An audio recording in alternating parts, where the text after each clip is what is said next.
Denver is finally out of a deep freeze. It's been nearly 4 days since the last time Denver was above freezing. The worst of the winter storm that took hold of the state and much of the country is behind us. Whew.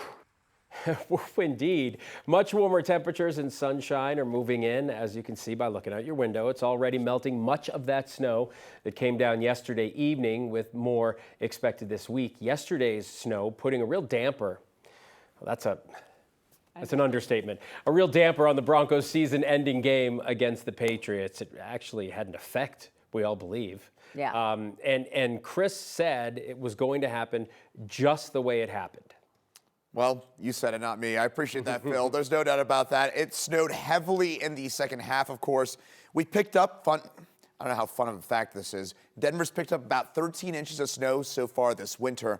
About 10% of that fell during the second half of the Broncos game yesterday, about 1.3 inches falling during the second half. Yesterday afternoon, today, much quieter. Mid-40s around town. That's melting off a lot of that snow. Top wind gusts 60 to 70 plus miles an hour for us. Most of these winds were this morning along the Highway 93 corridor, as well as in some of the mountains a bit closer to Denver.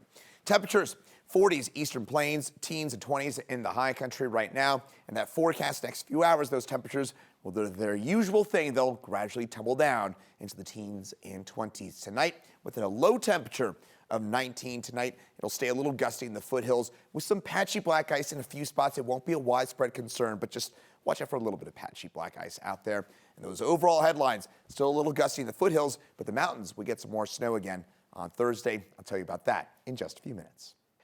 Chris, thank you. This is new today from 9 News Investigates. A man accused of smashing his truck through the front doors of Greeley High School has 5 prior convictions for drinking and driving. Court documents show the man was also facing another DUI charge before last Thursday's crash. So he's due in court Tuesday, where he's expected to be formally charged with a series of crimes in this latest incident. Kevin Vaughn from 9 News Investigates has been digging into his background today.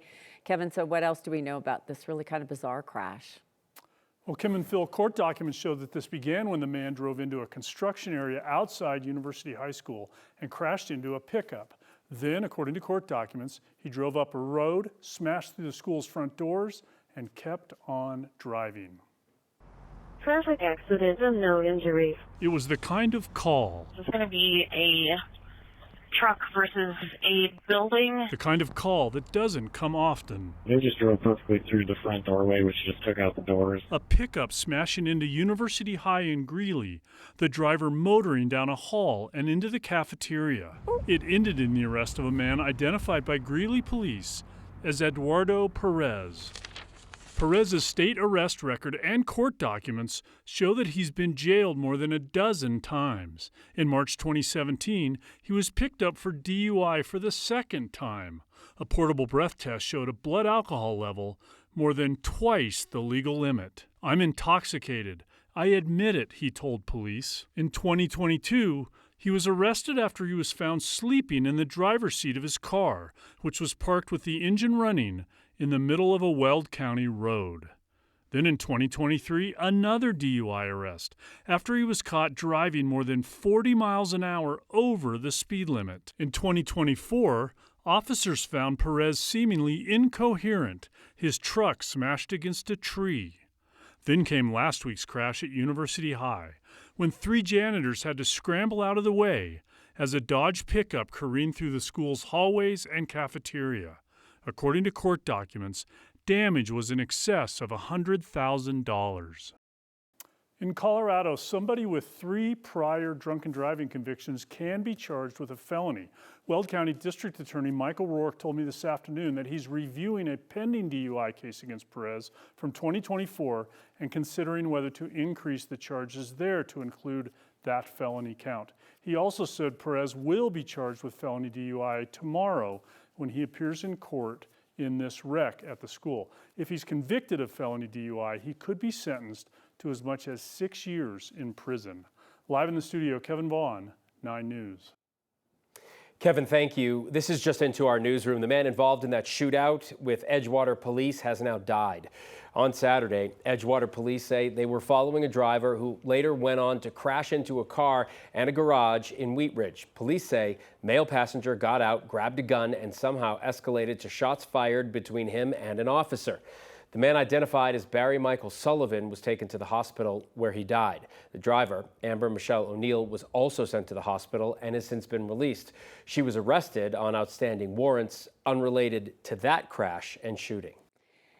Colorado Parks and Wildlife officials are looking for a person who shot a bald eagle earlier this month. CPW says the injured bird was found on the shore of Crook Reservoir in Northglenn 2 weeks ago. The reservoir sits in the middle of a neighborhood and several businesses. After the raptor was captured, it was taken to a wildlife rehab center.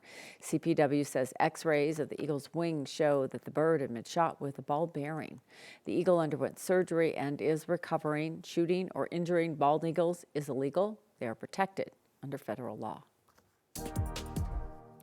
All week, our Jaleesa Irizarry and Ann Herbst will be bringing us stories from Sundance Film Festival in Park City, Utah, the famous indie festival that's coming to Boulder next year and has a lot of folks in the industry here really excited. Yeah, so we want to introduce you to some of the locals who have made it their career to work in film. So meet Gio Toninello, the owner of Rocket House Pictures. Is that enough? Louder? Nope, that was good. My name is Gio Toninello. I'm the artistic director of the Denver Short Film Festival, and I also run a small production company here in Denver. I do enjoy being behind the camera, not so much in front of the camera though. You never know what you're gonna get. We cry and we have fun with our subjects and making films and interviewing people. It's kind of a magical thing. Well, the film industry does exist here, and it's kind of thriving behind the scenes. I mean, a lot of people don't know about it. And people are, one, kind of surprised that it exists here, and two, they think it's super glamorous in a way. It's still work. It's fun work, it's creative work, but it's still work. I think the hardest part is getting the recognition, to have the support to grow, because a lot of people just give up. You know, you get into this industry, you make several films, nothing comes of it, and you just drop off, you go do something else. So you have to network and meet people, so you have that support to spend enough time in this industry to grow and then see results. So being the artistic director of the Denver Short Film Festival, it's super fun. It's like, we wanted to create more opportunities for filmmakers to showcase their work and then to feel validated. Yeah, if it wasn't for being creative, I think I would have probably gone crazy, absolutely crazy. And cut. He does that really well. We're going to have more from our film industry neighbors this week. Ann and Jaleesa will be live from Utah tonight at 9 and 10 to introduce us to a writer and Colorado native whose film is premiering at Sundance tomorrow.